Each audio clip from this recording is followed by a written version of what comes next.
muy conocida dentro de lo que es el ámbito del teatro. Se llama La máquina sumadora de Edward Rice. Es una obra escrita en la década de los 20 y trata acerca de la alienación, la crisis, ¿verdad?, por la industrialización y los efectos y la monotonía sobre el hombre por el uso excesivo de las máquinas. Hay otra obra también muy interesante de la década de los 50 que refleja precisamente las preocupaciones de la sociedad por la tecnología nuclear. En este caso se llama The Offshore Island, la isla externa, ¿verdad?, de Margarita Lansky. Es un drama posapocalíptico que trata acerca de una familia que vive en unas islas y hay una guerra nuclear, ¿verdad?, y ellos son ajenos a la contaminación y tienen un drama porque los quieren recluir en un campo para gente contaminada con residuos nucleares, ¿verdad? Entonces, la obra de Vidal Medina se inscribe dentro de lo que son las preocupaciones actuales. ¿Qué va a pasar? ¿Qué va a pasar con tanta alienación, con la falta de trabajos, con la falta de recursos, el agotamiento de recursos naturales, la extinción de las mascotas, ¿verdad? Todos esos son temas ya muy tratados que pertenecen dentro a la tradición de la ciencia ficción. Quiero también aclarar que es muy común creer que porque un autor toma elementos y ya trató otro autor, está plagiando, y no es así. Dentro del género existe la convención de que se puede tomar un tópico que ya ha tratado otro, ¿verdad?, porque la ciencia ficción funciona como una especie de laboratorio de ideas, como un gran taller, ¿verdad?, un gran taller donde todos los escritores contribuyen a crear un mapa del futuro. Entonces, no aplica como en otros géneros el concepto de plagio.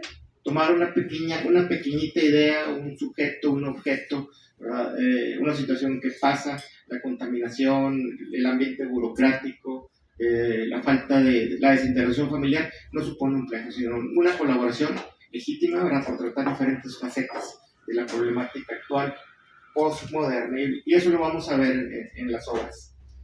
A lo mejor alguno de ustedes reconoce ciertas cosas. Entonces, pasamos ya directamente a ver las obras.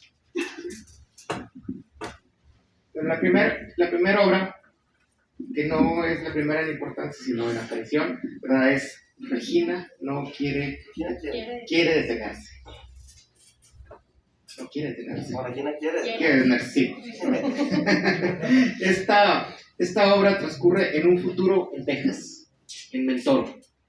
Sí, una ciudad del futuro, ¿verdad? Dentro del cyberpunk es una tradición, es una convención abordar que los Estados Unidos se fraccionan. Sí, las fracciones se dividen en regiones gobernadas, anárquicas, gobernadas por cibertiranos. Y la acción aquí transcurre en una fábrica generadora de energía. No está implícito esta situación, no se dice, pero ya no hay trabajos tal y como los conocemos. Lo único que podemos hacer es emplear nuestras energías, nuestro esfuerzo, ¿verdad?, para caminar o para andar en una máquina generadora, ¿verdad?, y crear energía. Literalmente aquí sí lo dice, ¿verdad?, se gasta el tiempo para comprar tiempo futuro. Y se gastan las energías para reponerlas al día siguiente. ¿Qué tiene que ver esto con lo que estamos haciendo? ¿Cómo lo viste? ¿Cómo lo relacionas?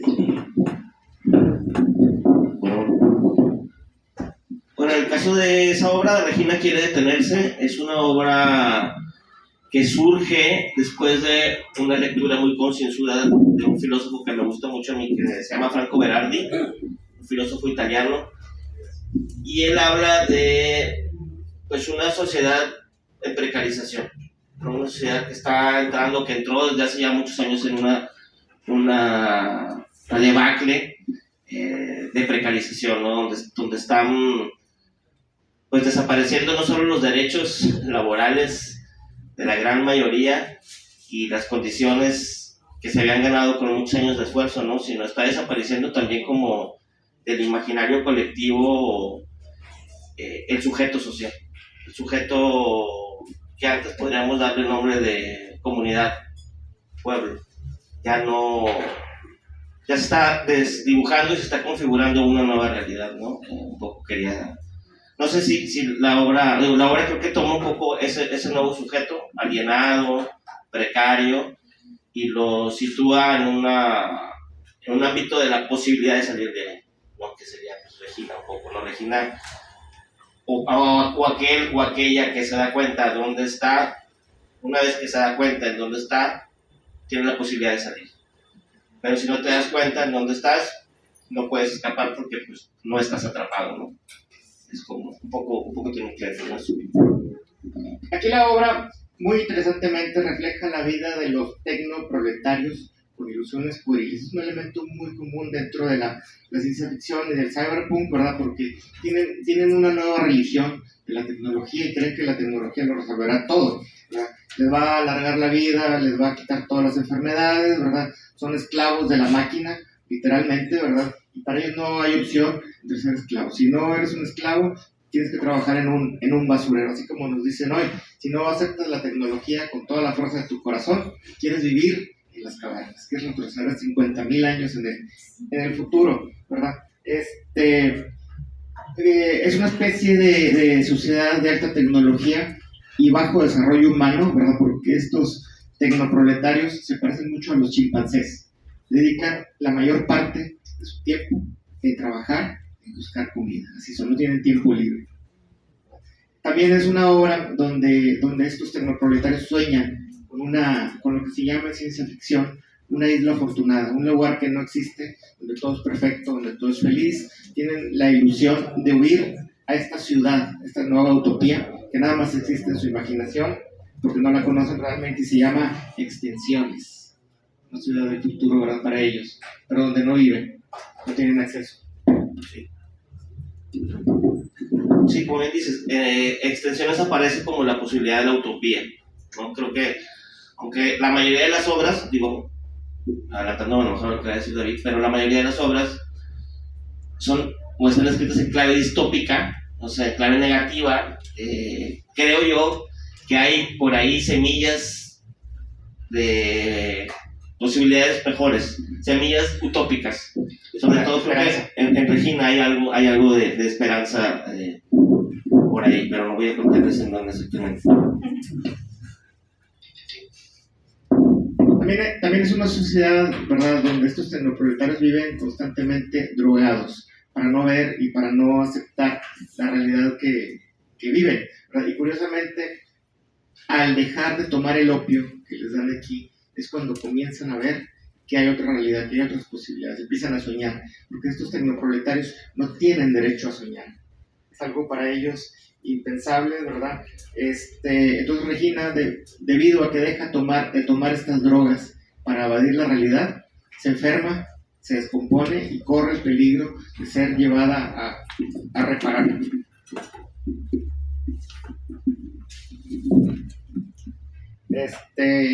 No sé si vieron ustedes, para terminar con esta obra y no estriparla tanto, ¿verdad? Pero el final me recuerda mucho el final de Vértigo, de Alfred Hitchcock. Tenemos otra obra también. Hay que verla. Sí, porque aquí Vidal nos hace un guiño. Yo creo que no la conozco, pero nos está haciendo un guiño hacia esa obra. Un guiño muy, muy interesante.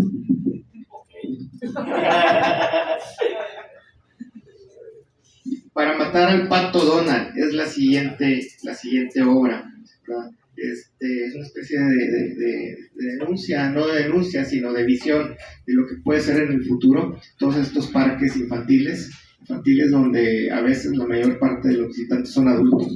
Hoy, ¿verdad?, con Ronnie Pedrosa, también son seres, son cyberpunk, son lumpen proletariados también, ¿verdad?, del futuro, ¿verdad? Buscan y exploran lugares para encontrar agua y para encontrar productos infantiles, dulces. Son buscadores de dulces. Son con toda su seriedad, ¿verdad?, con todo su barroco, ¿verdad? Están buscando caramelos, ¿verdad?, para satisfacer un mercado. Aquí se presenta un escenario distópico posible del futuro con la escasez de agua, porque también buscan ellos agua porque no hay, y tienen que atravesar un peligroso parque de diversiones que antaño, en el pasado, no muy lejano, ¿verdad?, era un parque de diversiones de Disney. A ver si no te demanda a Disney. No creo. Impresionó los derechos. No creo que se den cuenta que existo. Sí. Y estos robots o estos seres que habitan en el contexto de la obra son robots militares, dedicados a condicionar a la gente al consumo de productos Disney y de todo tipo de golosinas. Aquí esta pequeña obra nos recuerda mucho a Stalker de los hermanos Strugatsky, Picnic Extraterrestre, perdón, los hermanos Strugatsky. ¿Qué te inspiró a crear una obra así de exploradores? Bueno, primero, gracias por compararla con Stalker, ¿no? De los Strugatsky, unos grandes escritores rusos de ciencia ficción. No fueron mi inspiración, desgraciadamente, esa obra. Esta obra surge en un taller de escritura por un escritor de ciencia ficción que se llama Horacio Porcayo, escritor mexicano, que hace un par de años dio un taller aquí en el Encuentro Internacional de Escritores. Y fue muy curioso porque surge de un ejercicio que se llama escribir a partir de una imagen, éfrasis se llama la palabra. Entonces, te dan una imagen y a partir de esa imagen tú creas una historia. Y la imagen que nos compartió Horacio Porcayo fue la imagen de dos robots gigantes caídos sobre un puente peatonal, un puente tirantado, ¿no?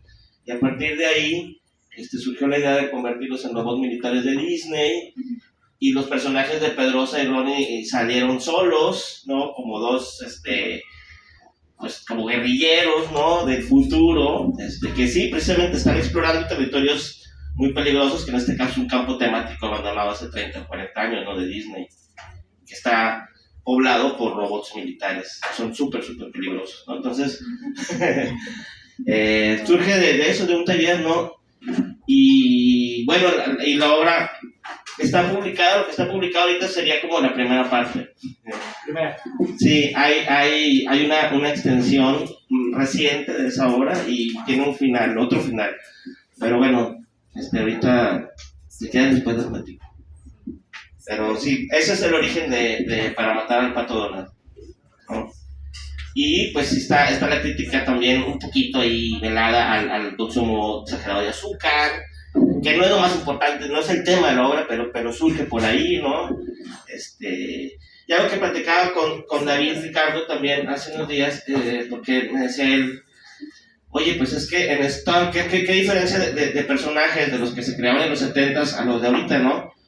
Los personajes buscadores de Stalker están buscando cosas mágicas, maravillosas, ¿no? Que les revelen o que les curen un mal incurable, o que los lleven a otra realidad, ¿no? Es decir, cosas, digamos, fundamentales, ¿no?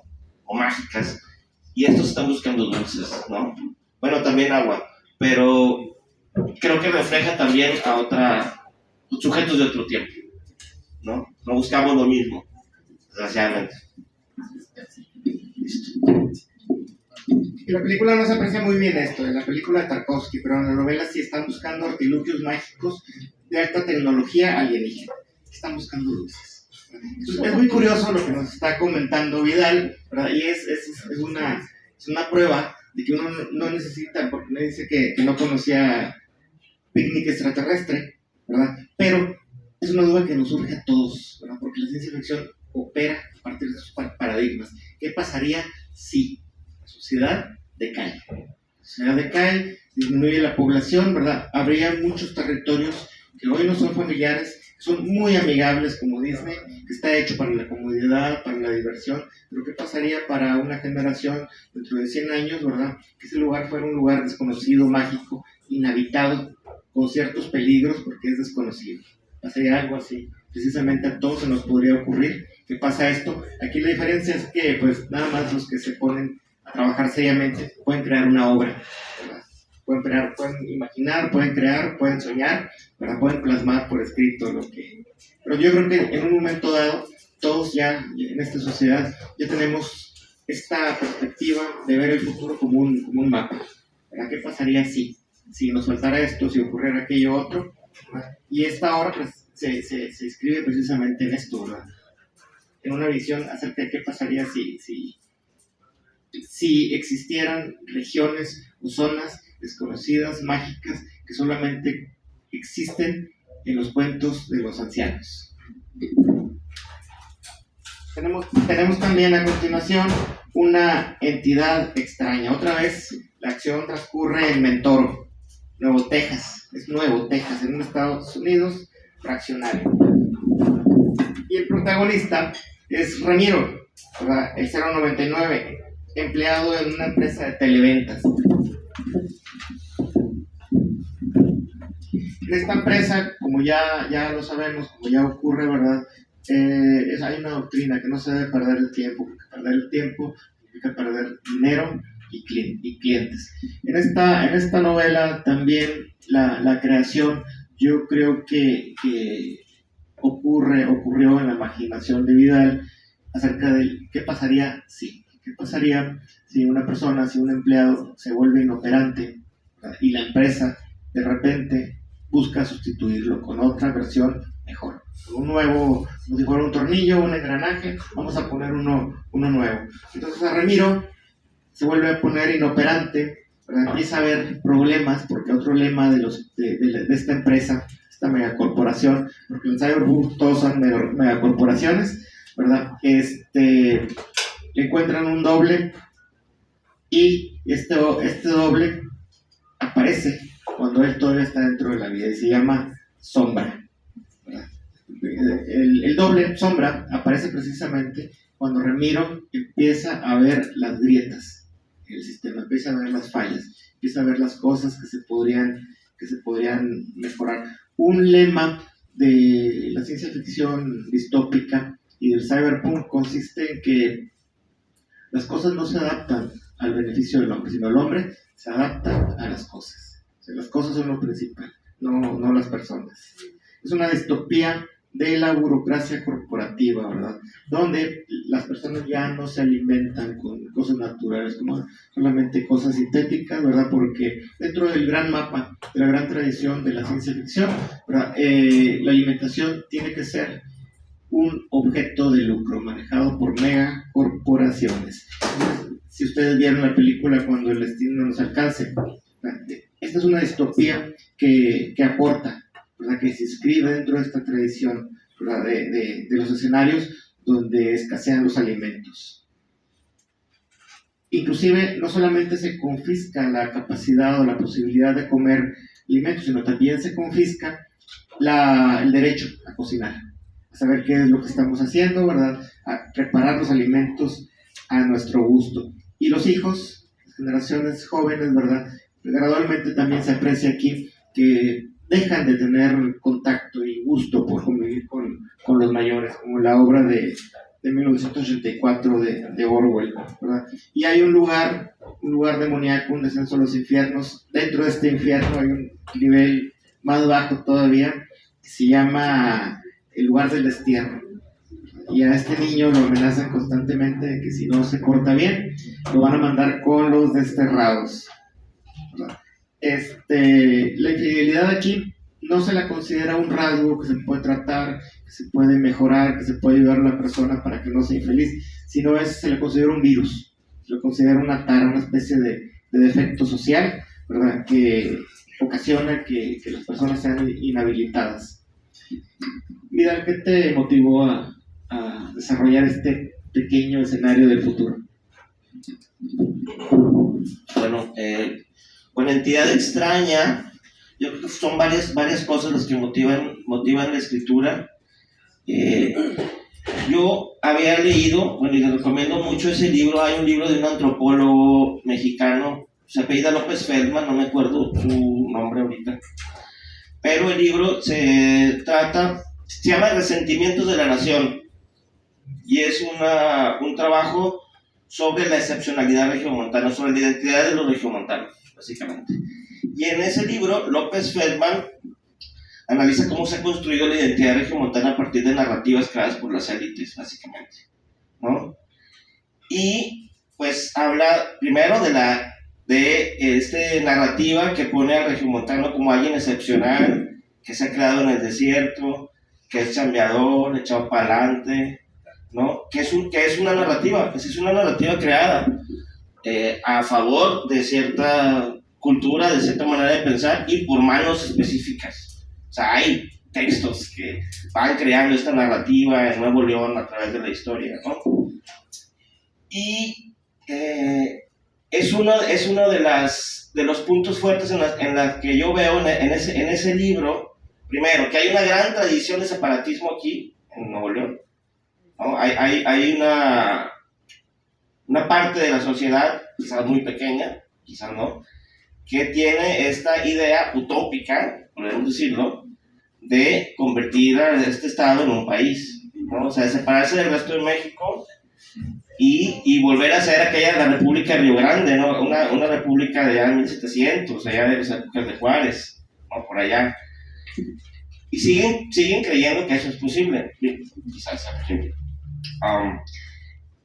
Entonces, me parece a mí que la gente que tiene este tipo de ideas, ideologías o estas narrativas como muy asimiladas, pues le es muy fácil discriminar al otro, es decir, le es muy fácil discriminar al que no es igual, ¿no? Al que es distinto, al que no entra dentro de su esquema de pensamiento, etc. Entonces la obra está inspirada en esa sensación de no pertenencia, básicamente, ¿no? Hay una sensación de no pertenencia que seguramente no soy el único que la tiene, ¿no? Quizás haya coincidencias con algunos de ustedes o otras personas de esta ciudad que coincidan en ese sentimiento, ¿no? Y creo que hay algo de eso en una entidad extraña. Claro, hay otras cosas, ¿no? Como la empresa y todo esto, pero sobre todo la sensación de que podemos ser sustituidos por alguien más y de que a nadie le va a importar eso. Y de que una vez que tú seas sustituido, eres otro más, una pieza más en ese engranaje que hace que las cosas funcionen, ¿no? Eso es lo que va por ahí. Una pequeña digresión para aportar a esta obra es que este sentimiento de ser intercambiado como un engrane proviene del siglo XIX y fue traído con la Revolución Industrial. De hecho, la ciencia ficción tal y como la conocemos hoy, hay escritos más antiguos, pero tal y como lo conocemos hoy, entre los teóricos, ellos reconocen que está influida y ha sido creada primero por Mary Shelley, la autora de Frankenstein, y por la Revolución Industrial. Entonces, esta preocupación de ser sustituido por algo nuevo, por algo mejor, por algo más joven, ya la veía Dostoyevsky en una novela que se llama El Doble, y que también trata acerca de esto, ¿verdad? Pero por medios mágicos.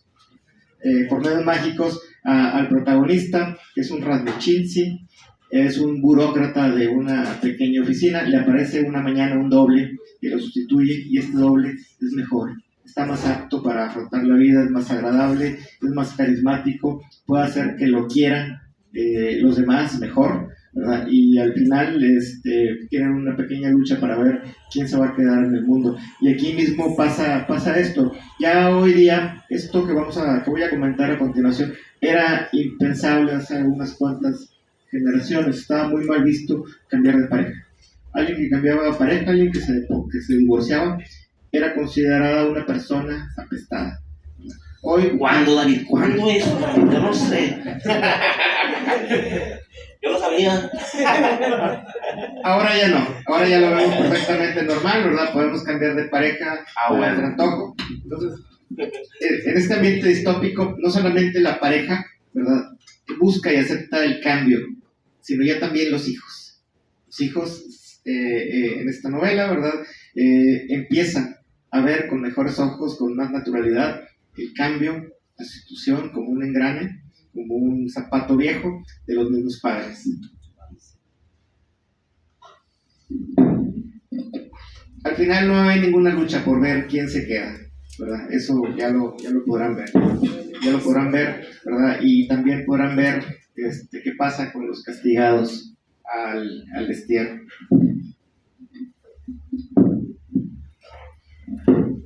Tenemos a continuación Servicio Express.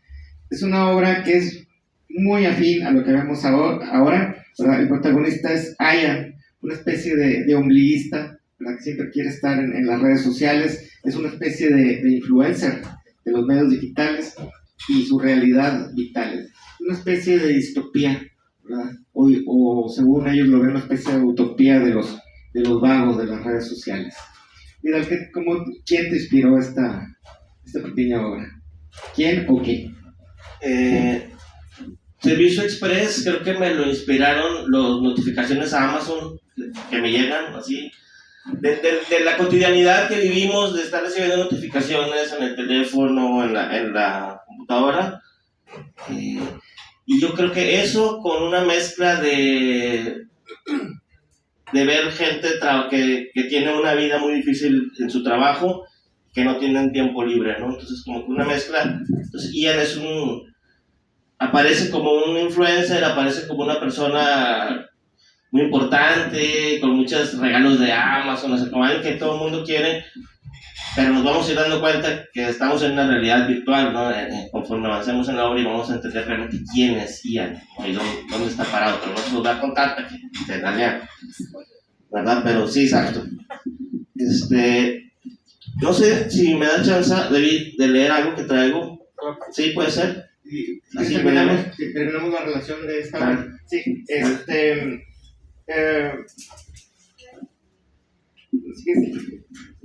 ok, bueno, así nomás breve, preparé algo para hoy que quería compartirles. Lo escribí para este día. Se llama Pensar y revertir el colapso. Según las previsiones de científicos y académicos del mundo entero, en menos de 50 años habrá desaparecido el 90% de la biodiversidad planetaria. Esto quiere decir que estamos viviendo la sexta extinción masiva o el colapso de nuestra civilización y el de muchas especies vivas. Los llamados tiempos postnormales o postpandemia conllevan múltiples retos asociados con el cambio climático, el calentamiento global, con la migración masiva debido a guerras, exterminio, pobreza, y también con la crisis de las instituciones derivada de la paulatina desaparición de los estados nacionales que está en proceso. Quizá Claudia Sheinbaum no solo sea la primera mujer en ser presidenta de México, sino que muy probablemente sea el último presidente que tenga este país antes de desdibujarse y dividirse por completo. En las instituciones de la posnormalidad, la burocracia, lejos de desaparecer como prometían los capitalistas del viejo régimen, se ha vuelto digital y algorítmica. No solo ha sustituido a la vieja burocracia, sino que ha hecho más grandes las distancias que existían entre la gente y las instituciones, y ha vuelto más difícil el trabajo de los llamados productores virtuosos, maestros, artistas, ejecutantes. Los individuos de la pospandemia ya no formamos parte del pueblo. Si no puede haber Estado sin pueblo y no puede haber pueblo sin Estado, el concepto de pueblo está también desapareciendo, se encuentra dinamitado.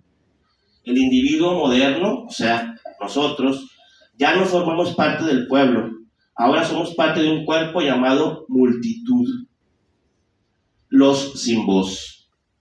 Si el pueblo es lo colectivo, la multitud está ensombrecida por la presunta impotencia, cuando no por la incontrolable intranquilidad o agitación, dice Paolo Virno. Los muchos no tienen rostro y están lejos de la esfera de los asuntos comunes. Pero entonces, ¿qué es lo que une a las multitudes? ¿Cuál es ese uno en torno al cual pueden unir sus fuerzas si ya no es el Estado-nación? Multitud es lo opuesto al pueblo. Hoy queda la multitud digital, la multitud de los estadios de fútbol, la multitud de la protesta, la multitud migrante. Encontrarnos entre la multitud no es necesariamente algo negativo. La idea de crear comunidad se ha roto. La multitud es lo que nos queda, lo que nos toca. A medida que avanza el siglo XXI, son más amenazas que esperanzas para el futuro de la especie y la biodiversidad planetaria, desgraciadamente. La ciencia ficción, que por un tiempo fue un género prospectivo, es decir, sobre el futuro, es ahora la literatura, la narrativa, el cine o el teatro de nuestro tiempo. En los géneros especulativos o no realistas, la imaginación funciona como un punto de encaje para cartografiar, como bien lo decía David, nuevas posibilidades para las especies vivas. En la ciencia ficción más social y sobre todo cuando se ponen en contexto las problemáticas o conflictos sociales, aparecen dos tipos de relato: utopías y distopías. Las primeras llevan consigo las promesas de un mundo mejor. Son los no lugares, las cosas que aún no han sido pero están latentes, siempre y cuando se supriman las injusticias y se alcance un bienestar universal. Las utopías son los lugares hechos de luchas solidarias, son reservas de vida, son las islas en las que algo se preserva para todas las especies vivas y todas las especies vivas se preservan. En el otro extremo están las distopías. También las hay literarias, cinematográficas y políticas, siendo estas últimas las políticas las peores y de las peores consecuencias: gobiernos totalitarios, esclavitud, pobreza, guerra, migraciones masivas y un sinfín de tópicos que, vueltos realidad, son el espectro de lo que tenemos enfrente. Son el ángel del futuro contra el que estamos chocando, para citar a Walter Benjamin. Las obras de este libro son, muy a mi pesar, distopías, pero algunos textos creo yo que llevan consigo la semilla de algo distinto, una semilla utópica en ellos que quizá pueda germinar más adelante en otros seres, en los espectadores o lectores futuros. La literatura especulativa va mucho más allá y no pretende ser una tesis predictiva de nada, no hace profecías, ya que su compromiso con la imaginación plantea problematizaciones con el mundo real y posibilidades nuevas, lo que puede ser o incluso lo que debería ser. ¿Qué hacer ante el colapso inminente que tenemos enfrente? ¿Qué hacer contra el iceberg contra el que vamos a estrellarnos? Tenemos dos salidas. Voy a plantear algo dualista, ¿no? Dos. Quizá es un poco limitado, pero pienso que por un lado podemos pelear por nuestros derechos fundamentales ante la pérdida de ellos, pelear por dignificar el papel de los actores culturales en el mapa social, pelear por tener un lugar digno en la carretera económica de este siglo, pelear, luchar, escalar, crear leyes y legislaturas acordes con lo que queremos. Es decir, podemos optar por las utopías concretas y realizables y poner todo nuestro empeño en ello sin importar la fama o el reconocimiento.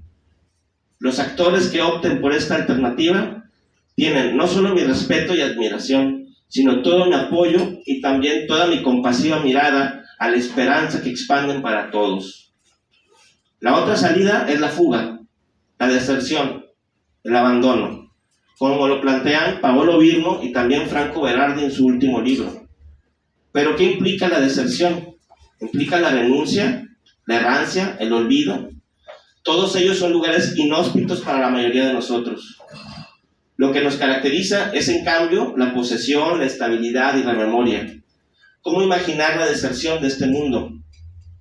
Quizá haya quien piense en el suicidio, y yo creo que no estamos muy lejos de ello, es decir, de una especie de suicidio social, un desaparecer de las redes, de la economía, y aparecer, por lo tanto, en otra parte. ¿En dónde? En el terreno de lo nuevo, en el terreno de la posibilidad de otro mundo verdadero con reglas económicas y sociales distintas. Hace falta un nuevo contrato social. Hay que traicionar el capitalismo, serle infiel, alejarnos para que no nos arrastre su colapso. Bueno, la moneda está en el aire y el tiempo sigue su curso inexorable. Gracias.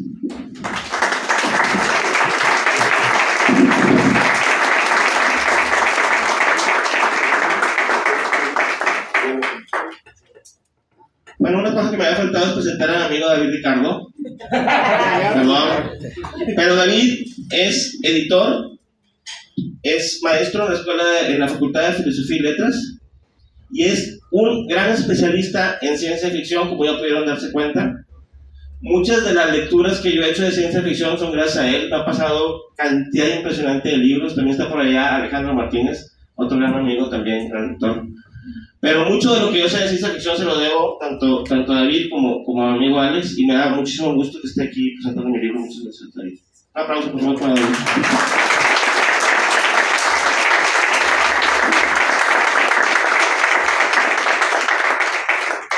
nada más quiero añadir, ¿verdad?, que hay más obras que vienen aquí que ya no nos alcanza el tiempo para platicar, ¿verdad? Pero que ustedes pueden ver si compran el libro, que les va a gustar mucho. Hay una que está muy, muy interesante y no es tanto una distopía, ¿verdad?, pero sí la quiero mencionar antes de hacer un diálogo con ustedes, ¿verdad? Se llama El hombre que estaba conectado. Es más que una distopía, una especie de fantasía futurista, tecnológica, tipo cyborg. Hay un personaje aquí que es un personaje transhumanizado que se ha convertido en una máquina y tiene toda una tragedia humana. Y es un relato de tipo cyberpunk transhumanista que se escribe perfectamente dentro de la tradición cyberpunk del hombre máquina. También tenemos Después de la lluvia, ¿verdad? Esa sí es una distopía de la sequía. Y tenemos aquí tres pequeños monólogos escritos de un concepto que Vidal considera tecnoteatros. Es tradicional esto, tú lo inventaste. Seguramente Jorge Duarte se va a enojar conmigo si uso esa palabra. Va a decir que eso no existe, que no existen los tecnoteatros porque el teatro es territorial. Pero Jorge Duarte no está aquí ahorita. Bueno, esos los pusimos así porque surgieron en la pandemia y la gente que hace teatro, que está aquí presente, sabe que en la pandemia nos dimos muy difíciles porque ¿qué hacíamos si no había escenario? Estaba todo cerrado, no podías ver a la gente. Entonces se pensó mucho en qué hacer para seguir creando y sobre todo seguir con ganas, ¿no? Y se lanzaron convocatorias digitales para seguir haciendo teatro digital. Entonces el tecnoteatro no es otra cosa que un teatro que se puede ver en la pantalla, pero no es cine porque yo no soy cineasta. O sea, yo no tengo las herramientas para decir que eso es cine. Entonces es teatro, pero digital, ¿verdad? Jorge Duarte va a decir que eso no existe, porque el teatro es territorial y tiene razón. Pero pues ahí está. Díganle los textos eso. No sé.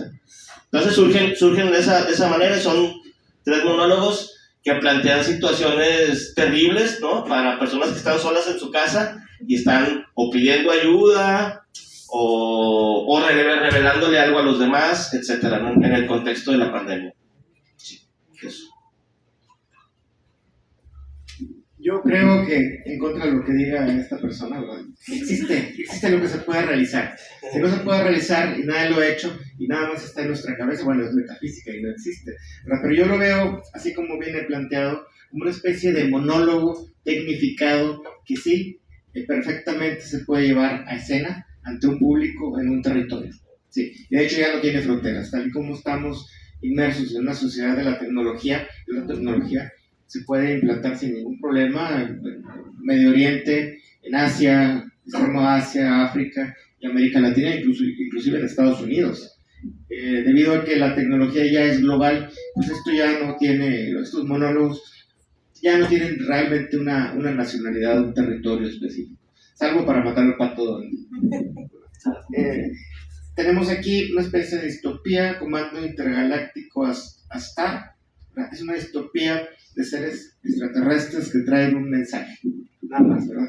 Bueno, Comando Intergaláctico Astar, que es esos monólogos, la hice con Carlos Navarrete, con mi gran amigo también, mi querido amigo José Carlos Navarrete,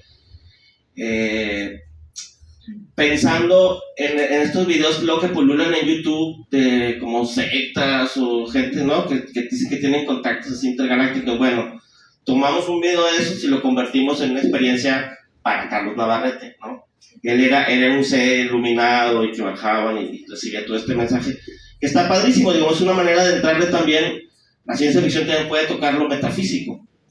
Es como, lo puede abordar de alguna manera y no hay ninguna cosa extraña en eso, ¿no? Y como que Comando Intergaláctico Astar aborda esta posibilidad de que uno de nosotros es elegido por un extraterrestre y despertado, ¿no? Y como despiertas, como adquieres la conciencia de que estás aquí con una misión universal más grande que tu vida cotidiana, ¿no? Y ya por último tenemos dos pequeños monólogos. Rebelión en el departamento, que es una distopía del Internet de las cosas.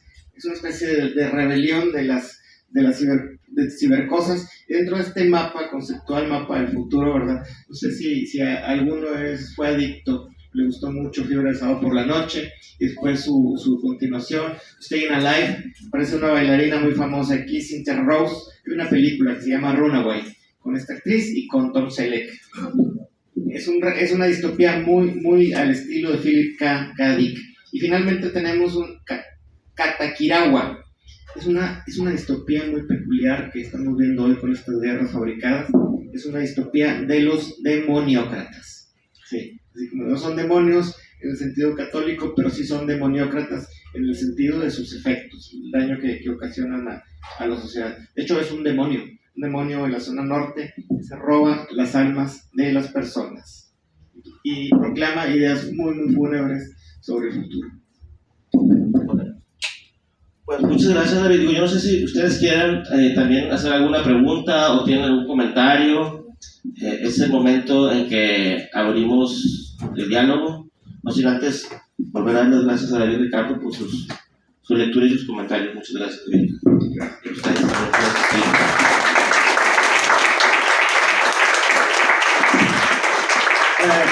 Si alguien quiere comentar o dialogar o preguntar algo al autor, aquí está el micrófono.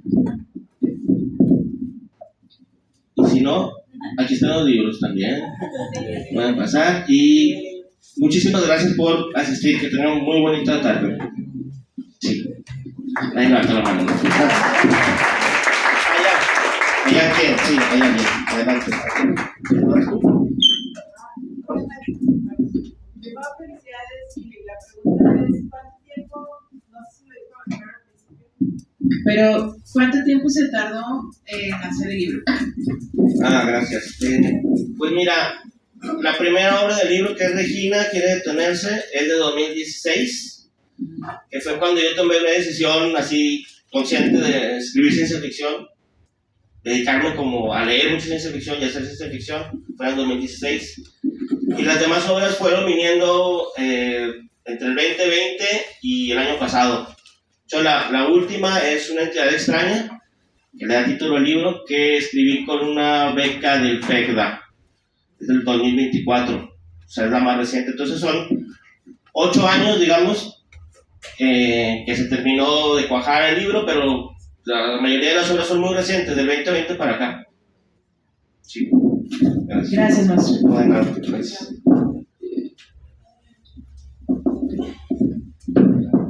Gracias. Fíjate bien algo que me llama mucho la atención, ahorita que decías David, que mencionaba muchos de los clásicos de la ciencia ficción, pues un poco como la ciencia ficción se ha aterrizado mucho en América Latina.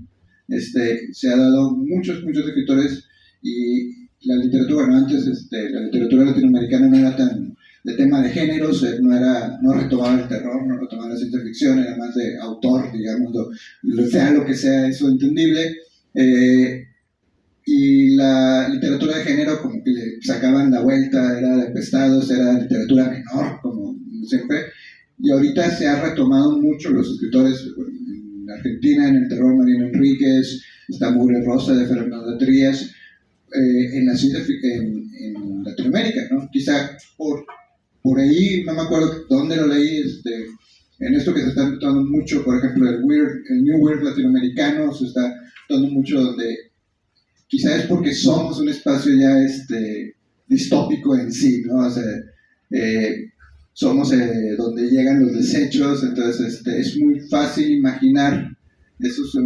universos distópicos que hay en tus obras retratos, porque quizá ya estamos en esos lugares distópicos, fuera de lugares como Estados Unidos, Europa, etcétera, que pues ellos no tienen esos escenarios donde nosotros sí ya vivimos, ¿no?